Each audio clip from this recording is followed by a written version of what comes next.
साथियों नमस्कार। आज का वीडियो का मुख्य विषय है कि एकादश भाव की मूर्धा तथा द्वादश भाव की मूर्धा यदि वर्षफल में हो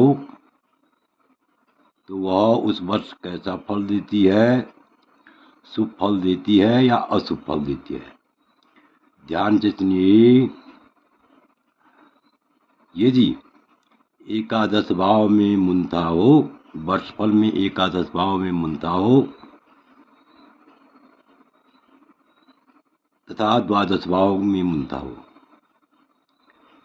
तो वह जातक को कैसा फल देती है, शुभ फल देती है या अशुभ फल देती है। तो इस विषय पर हम विस्तार पूर्वक चर्चा करेंगे। इससे पहले मेरा आप लोगों से अनुरोध है, यदि आपने अभी तक मेरा चैनल सब्सक्राइब नहीं किया तो अवश्य सब्सक्राइब करने का कष्ट करें, वीडियो को लाइक करें, शेयर करें। तो देखिए, यहाँ पर लिखा हुआ है, ये ये ग्रंथ है, इस ग्रंथ का नाम जो है ताजिक नीलकंठी है। ये देवज्ञ नीलकंठ द्वारा लिखा गया ग्रंथ है। तो ध्यान से देखिए उन्होंने क्या लिखा है। उनके अनुसार यानी देवज्ञ नीलकंठ के अनुसार एकादश भाव की मूर्धा कैसे होती है और द्वादश भाव की मूर्धा कैसे होती है, इस विषय पर हम विस्तार पूर्वक चर्चा करेंगे। तो देखिए लिखा हुआ है, यदिन्थिया लाभ गता विलास सौभाग्य नैरोज्य मन प्रसादा भवन्ति राजाश्रयतो धनानि सन्मित्र पुत्रा विमताप्तयश्च। सरल भाषा में लिखा हुआ है, यदि इंतिहा यानी जिस जातक की इंतिहा कहते हैं मूर्धा, यदि एकादश भाव में हो, जिस जातक की मूर्धा यदि एकादश भाव में हो तो विलास सौभाग्य निरुज्य मन प्रसादा। तो एकादश भाव की मूर्धा क्या होती है? विलास यानी सुख संपन्न, सुख समृद्धि देने वाली होती है, सौभाग्य कारक होती है, सौभाग्यकारी होती है, अर्थात भाग्योदय होता है। और नैरुज्य कहते हैं आरोग्यता के लिए। उस वर्ष जो है जातक आरोग्य रहता है और मन प्रसादा, मन प्रसन्नता से युक्त रहता है। मन क्या रहता है? प्रसन्नता से युक्त रहता है। और राजाश्रय तो राजा का आश्रय से धनानि भवन्ति यानी राजा की आश्रय से उसको धन का लाभ होता है, धन का लाभ होता है। और सन्मित्र पुत्रा विमताप्तयश्च, और सुमित्रों से, सन्मित्र मतलब अच्छे मित्रों से मेल मिलाप रहता है। और पुत्राभिमताप्तयश्च, पुत्र की प्राप्ति होती है, अर्थात संतान का सुख प्राप्त होता है। तो कुल मिलाकर के अगर देखा जाए तो एकादश भाव की मूर्धा यदि वर्षफल में हो तो उस व्यक्ति को उस वर्ष अत्यंत शुभ फल की प्राप्ति होती है। ऐसा जातक उस वर्ष अनेक सुखों से युक्त होता है। यहाँ पर स्पष्ट लिखा है ना। अब यहाँ ये मैंने यहाँ जो है व्याख्या की है, भावार्थ में स्पष्ट हो जाएगा। मूर्धा एकादश भाव में हो तो सुख सौभाग्य आरोग्य मन की प्रसन्नता, राजा के आश्रय से धन का लाभ, सुमित्र और पुत्र की प्राप्ति होती है, अर्थात पुत्र का सुख प्राप्त होता है।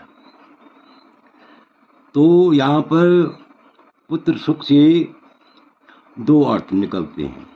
यदि जिनको जो है ना, जिनके पुत्र हैं, तो पुत्र को सुख की प्राप्ति होगी, पुत्र की ओर से सुख की प्राप्ति होगी, अर्थात उस वर्ष जो है यानी पुत्र को रोजगार के अवसर भी प्राप्त होंगे। इस प्रकार से एकादश भाव की मूलता अत्यंत ही सुख फल देने वाली होती है। अब देखिए द्वादश भाव की मूलता कैसे होती है। ये ऊपर तो एकादश भाव की, अब देखिए वयोधिको दुष्ट जनैः संगो रुजातनो विक्रमतो प्रसिद्धि धर्मार्थ हानि मुथा व्यवस्था यदा तदा चात जंतोपि वैरम। तो देखिए यदि व्यय भाव में मूलता स्थित हो, द्वादश भाव में मूलता हो, तो व्ययोधिको यानी व्यय भाव की मूलता है तो अधिक उस वर्ष अधिक खर्चा होगा और अपव्यय भी होगा।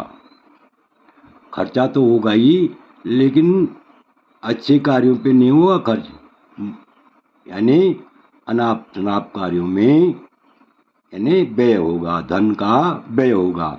और दुष्ट जनैः संगो, दुर्जनों का संग होगा, दुर्जनों की संगति होगी। और रुजातनों, देह में अनेक प्रकार के रोग उत्पन्न होंगे।